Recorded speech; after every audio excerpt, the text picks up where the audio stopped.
오늘 말씀 통해서 하나님의 개입이라는 제목으로 하나님의 말씀을 함께 나누려고 합니다. 하나님께서는요, 이 세상에 악한 자들이 득세하면 우리 생각 같아서는 금방 그 악한 자들을 다 쳐버리고 다 무질러 주시길 원하는데, 하나님은 곧바로 이렇게 나타나지 않으세요.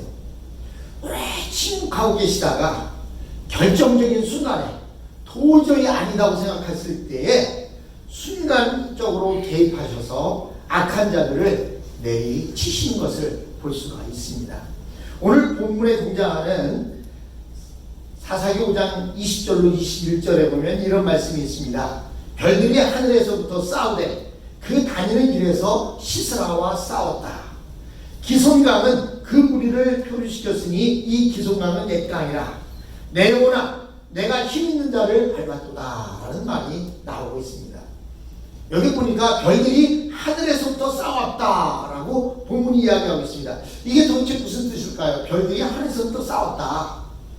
여러분, 우리는 어린 시절에 하늘에서 번개가 뻘쩍거리고 천둥이 치면 어떻게 생각했어요? 하늘에서 무슨 문제가 생겼다, 난리가 나구나, 이렇게 생각하지 않았습니까? 그러니까 옛날 사람들의 표현대로 표현하고 있는 거예요. 별들이 하늘에서부터 싸웠다. 별들이 하늘에서 싸우다 보니까 서로 치고받고 싸우다 보니까 막 천둥 소리가 들리고 별들이 부딪혀서 벼락이 치고 반짝반짝 번개가 치는 것으로 이렇게 생각을 했습니다. 즉, 이 말은 별들이 하늘에서부터 싸우되, 이 말은 갑자기 하늘에서 우레와 번개가 내리쳤다는 것입니다. 즉, 하나님께서는 악한 자들이 이스라엘에서 득세할 때 어디서부터 먼저 시작하느냐? 하늘에서부터 먼저 나타나기 시작한다는 거예요. 여러분, 그래서 예수님께서 마지막 때에는 이런 일들이 일어난다 말씀하시고, 그러나 그런 일이 일어나도 그때가 끝은 아니다라고 이렇게 제자들에게 말씀해 주십니다. 이런 일들이 뭐였어요? 바로 자연의 변화였습니다.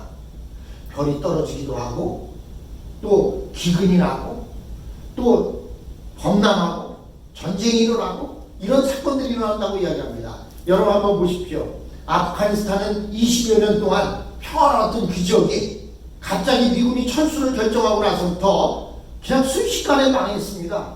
그래서 탈레반이 정권을 장악했어요. 일본에는요, 하루에 1000mm의 비가 내려서 몇 개의 도시가 물에 다 잠겨버렸습니다.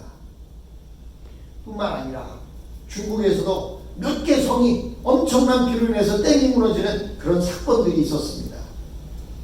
또 어떤 곳은 기근이 생겨서 농작물을 농사할 수 없는 지경이 되었습니다. 뿐만 아니라 전 세계가 코비드-19라고 하는 그 질병으로 인해서 얼마나 몸살을 앓고 있습니까? 어제 하루만도 미국에 1000명이 넘는 사람이 사망했습니다. 1000명이 넘는 사람이 미국에서 죽었어요. 즉, 백신을 맞기 전 그 시점으로 돌아가 있는 상태가 되었습니다. 이런 일이 왜 일어날까요? 그것은 예수님의 말씀이 이제 끝이 가까웠다는 겁니다. 그러나 그것이 끝은 아니라고 말씀을 하셨습니다. 끝이 가까웠습니다. 마찬가지로 지금 이 드보라의 이스라엘 백성들과 시스라의 군대가 전투를 벌일 때에도 먼저 하늘에서부터 역사가 나타나기 시작한 것입니다. 이들이 전쟁할 무렵에는 전혀 비가 올 만한 때가 아니었습니다. 요즘은요, 전쟁하는데 비가 온다고 전쟁 안 하고 무슨 눈 온다고 전쟁 안 하고 그러지 않습니까? 그러나 옛날에는 어땠어요? 전쟁을 하려면요, 날씨가 좋아야 됐습니다. 왜냐하면 날씨가 나쁘면 모두에게 조건이 안 좋아요. 그래서 옛날에는요, 전쟁하다 말고도 크리스마스가 되면 서로 휴전을 하고 크리스마스를 지내고 다시 전쟁도 하고 그랬습니다.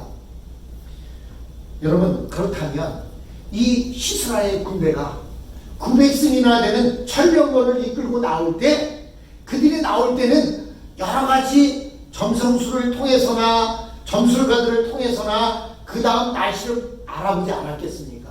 왜냐하면 철병거는 그 자체가 철로 무장되어 있기 때문에 마차가 몹시 무겁습니다. 그렇기 때문에 무거운 마차를 끌고 다닐 때에는 전투를 어디에서 벌여야 되는 거예요? 평야지대에서 벌려야 됩니다. 여러분, 산에서 전투를 벌이면 무슨 철병거가 무슨 소용이 있겠습니까? 또 이 철병거를 끌고 나서 전쟁을 벌이려면 날씨가 좋아야 되는 거예요. 비가 와서 질척거리면 무거운 것들은 더 깊이 빠져들기 때문에, 그래서 이들도 여러 가지 다 정보를 모아서 전쟁에 임했던 것입니다. 그래서 그들은 이제 날씨도 좋다고 하니까 900승의 철병거를 끌고 그 전쟁터에 임했던 것입니다.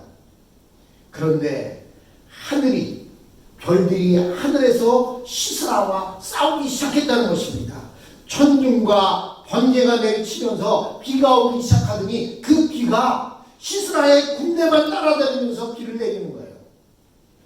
여러분, 한국에서는 그런 경험을 많이 경험하지 못하는데요. 우리 이 루이지애나는요, 온통 평야지대다 보니까 어느 때는요, 가는 데마다 비가 오는 경우가 있고요. 어디는 비를 피해서만 달려가는 경우가 있어요. 분명히 바닥에는 비가 와서 물이 흠뻑 젖어 있는데 하늘이 맑게 기어 있는 모습을 봅니다. 이렇게 우리 루이지애나를 보면 국소적으로 부분 비가 내려오고 있는 것처럼 지금 이 시스라의 군대, 철병마를 이끌고 있는 그 군대를 따라서만 천둥도 치고 번개도 치고 비가 엄청나게 내려대고 있는 것이었습니다. 그리고 이 엄청난 폭우로 말미암아서 그 모든 철병거들은 물에 빠져버리고 결국은 군대는 표류하고 말았던 것입니다. 우리 사람들은 군대의 수나 말의 수를 믿습니다. 그래서 군대가 많거나 말이 많거나 철병거가 많으면 이긴다고 생각합니다. 또 여러분, 유도를 본다든지 어떤 레슬링 경기를 본다고 할 때에도 등치가 큰 사람하고 작은 사람을 시합에 붙여놓지 않습니다. 왜 그래요? 보통 등치 큰 사람이 힘이 세고 그렇기 때문에 이기기 때문입니다. 이것이 사람의 방법이에요. 그러나 하나님은 사람의 방법대로 전쟁을 벌이지 않습니다. 하나님은 자연 자체를 종으로 부리십니다. 천둥과 번개, 비와 바람, 그리고 모기와 파리와 개구리 모두가 다 하나님이 부리시는 하나님의 부하들입니다. 하나님께는 얼마나 많은 방법이 산적해 있는지 모릅니다. 하나님께서는 교만한 자들을 마음껏 교만하게 내버려 두신 후에 어느 한순간 하나님의 능력으로 그들을 내려치십니다. 물론 그전에도 겸손하게 하나님만 의지하며 살아왔던 사람들은 두려워할 필요가 없습니다. 그래서 제가 지난주에도 요한계시록을 우리 믿는 자들은 두려워할 필요가 없다고 말씀드렸습니다. 왜냐? 하나님을 믿는 자들에게는 용기와 힘을 주는 성경이 요한계시록이에요. 그곳에 나타나는 것들은 예수를 믿지 않는 자들, 그들에게 내려질 벌들과 재앙들이 그곳에 기록되어 있는 것이지 예수 믿는 자들의 이말 벌들이 아닙니다. 마찬가지로 겸손한 자들은 하나님을 두려워할 필요가 없습니다. 하나님을 무서워할 필요가 없습니다. 하나님을 아버지로 섬기는 사람은요, 하나님을 무서워할 필요가 없어요. 엄하시긴 하지만 때로는 우리가 잘못했을 때 매를 들기도 하시지만 그러나 그의 진심 속에서는 사랑이 있기 때문입니다. 그러나 사람의 방식대로 살아가는 자들에게는 하나님께서는 그들을 그냥 내버려 두지 않습니다. 또한 우리 믿는 자들에게 있어서 우리가 어려움이 있을 때 하나님은 왜 우리를 금방 그 어려움에서 건져주지 않으시고 끝까지 최후의 순간까지 기다리고 있을까, 이런 생각을 하게 됩니다. 그것은 우리 믿는 자 안에도 바로 이런 악한 요소들이 남아있기 때문입니다. 우리는 구원을 이루어가고 있습니다. 우리는 성화를 이루어가고 있습니다. 그러나 아직 우리가 완벽하게 하나님의 자녀로서의 그 모습이 아직 안 되어 있습니다. 그래서 하나님께서는 우리에게 있는 이런 악한 요소들, 이 요소들을 우리가 버리기를 하나님은 원하십니다. 그런데 그냥 그때마다 고쳐주시고 용납해 주시고 머리만 쓰다주면 어떻게 되느냐. 여러분, 어린 자녀들은 혼내가면서 키웠잖아요. 근데 손주들은 어떻게 해요? 아이고 그 녀석 참 이쁘다 이쁘다 내 사랑이라고 해서요. 손주들은 이래도 이쁘고 저래도 이쁘고 그래서 그냥 손주들이 잘못해도요. 아이고 잘했다 이러면 잘했다. 그러다 보니까 손주들이 어떻게 돼요? 버릇이 없어집니다. 하나님은 그것을 원치 않으셨어요. 하나님 우리 스스로가 깨닫기를 원하셨던 것입니다. 그래서 여러분, 하나님께서는 우리가 세상의 것을 욕심내지 말고 주님의 것만을 바라보며 살기를 원하십니다. 근데요, 세상 많은 믿지 않는 사람들이 이렇게 말합니다. 우리는 이 세상 것만 욕심내는데 저 예수쟁이들은 천국도 욕심내고 이 세상 것도 욕심낸다고 이렇게 말한답니다. 우리 예수 믿는 사람들이 하늘의 것에 욕심을 내야 되는데 하늘의 것도 가지려고 하고 천국의 이 세상의 것도 다 가지려고 한다고 합니다. 그래서 양다리를 거치고 살아가는 사람들이 많아요. 여러분, 박쥐가 왜 어두컴컴한 동굴 속에서 살고 있는지 아십니까? 그들은 다른 환한 곳에 살지 못하고 어두컴컴한 동굴 속에서 산대요. 그 이유가 뭐냐면 옛날에 날아다니는 짐승과 걸어다니는 짐승이 전쟁을 일으켰답니다.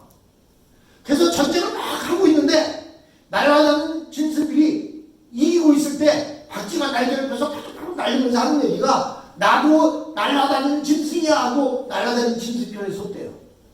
근데 어느 순간에 날아다니는 짐승들이 지고 걸어다니는 짐승들이 이기고 있자 이 박쥐가 다리 펴고 촉촉 걸으면서 나도 들짐승이야 라고 했답니다. 그래서 양쪽 짐승들에게 버림을 받아서 이쪽에도 속하지 못하고 저쪽에도 속하지 못하고 즉 날짐승에도 속하지 못하고 들짐승에도 속하지 못해서 그들은 그들 속에 살지 못하고 동굴 속에 어두컴컴한 곳에서 살고 있다고 그럽니다. 우리 예수 믿는 자들이 그런 자들이 많아요. 세상에 나가서는 언제 내가 예수 믿느냐는 듯이 예수 믿는 사람의 모습은 쏙 뺀 모습으로 세상 사람처럼 어울려서 살다가 교회 오는 날만 거룩 하면서 교회 오는 자들이 있다는 거예요. 근데 하나님은 그런 사람들을 그냥 두고 보지 않으신다는 것입니다. 하나님께서는 이렇게 믿는 자들을 악한 세력에게 넘겨주어서 우리를 괴롭게 만든다는 거예요. 그것을 성경에서는 악한 날이다 라고 이렇게 기록해 왔습니다. 우리가 괴로움을 당하는 날, 그 기간을 악한 날이라고 성경은 말하고 있습니다. 그때 우리는 하나님을 원망하지 마십시오. 겨우 한두 해 동안 고생하면서 기도할 때마다 소리내기를 하나님 왜 저에게 이렇게 하십니까? 왜 하나님은 나에게 이럴 수가 있습니까? 나를 사랑한다고 하면서 나를 이렇게 한두 해 고생시키십니까? 라고 이렇게 따진다면 하나님은 분명히 이렇게 말씀하실 것입니다. 너희가 그동안 네가 어떻게 살아왔는지 너 자신 한번 생각해봐라. 너는 나를 얼마나 고생시켰어. 내가 너를 사랑한다고 그렇게 얘기하는데 너는 지금까지 얼마나 나에게 못된 짓만 하고 있었냐 라고 아마도 물으실 것입니다. 우리는 이런 악한 날을 통해서 우리 안에 있는 악한 본성을 발견하고 우리 스스로 치를 떨게 됩니다. 지금까지 사람이 살다 보면 잘못할 수도 있지 라고 생각하며 살았습니다. 그러나 그 실상은 한번 겪고 나면 어떻습니까? 다시는 이러면 안 되지 라는 생각을 하게 됩니다. 악은 조금이라도 용납해서는 안 된다는 것을 깨닫게 됩니다. 여러분, 바늘 도둑이 소도둑 된다는 말이 있어요. 바늘 도둑질 할 때 부모들이 야 이놈아 도둑질 나쁜 거야 하고 혼내면 어떻게 돼요? 다시는 도둑질 안 합니다. 그래서 어린아이들도요 자꾸 밥상에 올라오는 그릇들을 막 이것저것 만지기 시작하면 부모들이 가끔 어떻게 해요?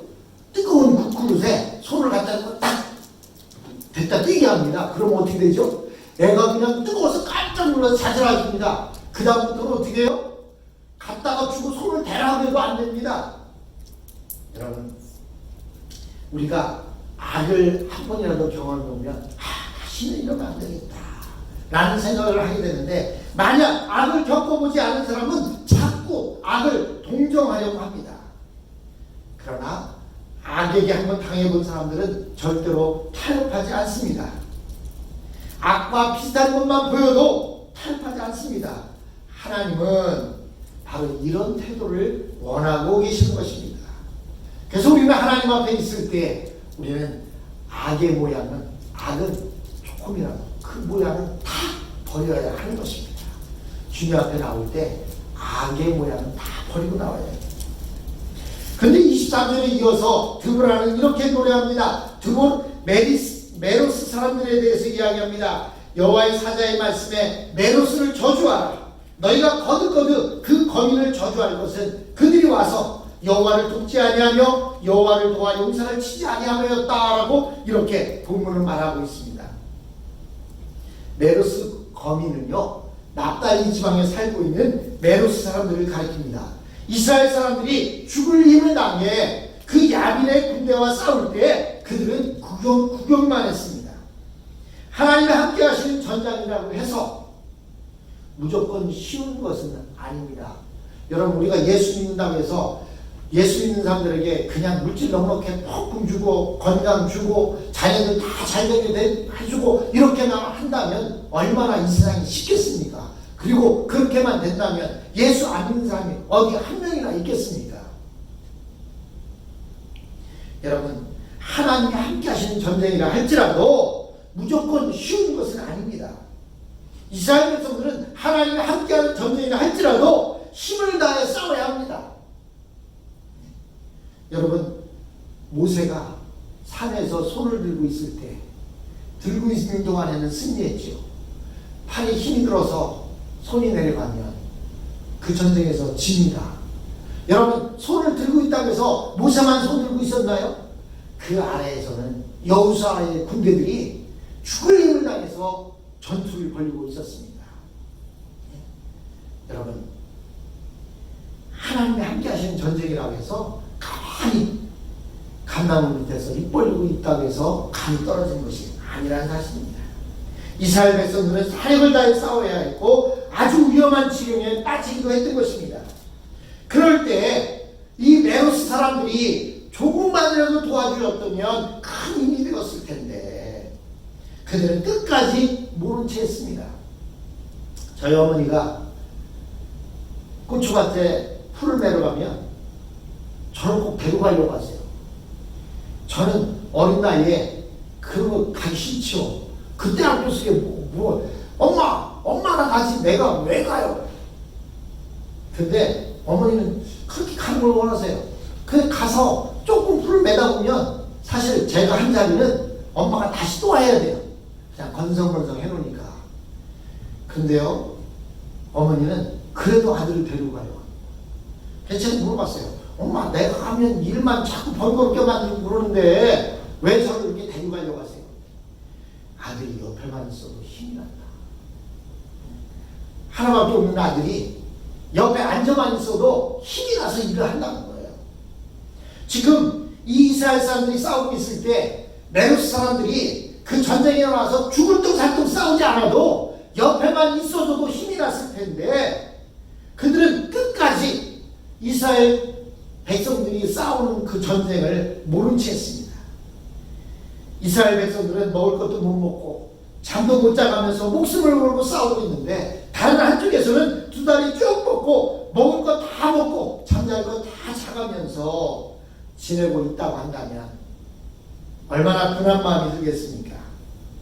누구는 저렇게 편히 발 뻗고 자는데 왜 우리는 이런 고생을 해야 하나 하는 생각이 들지 않겠습니까?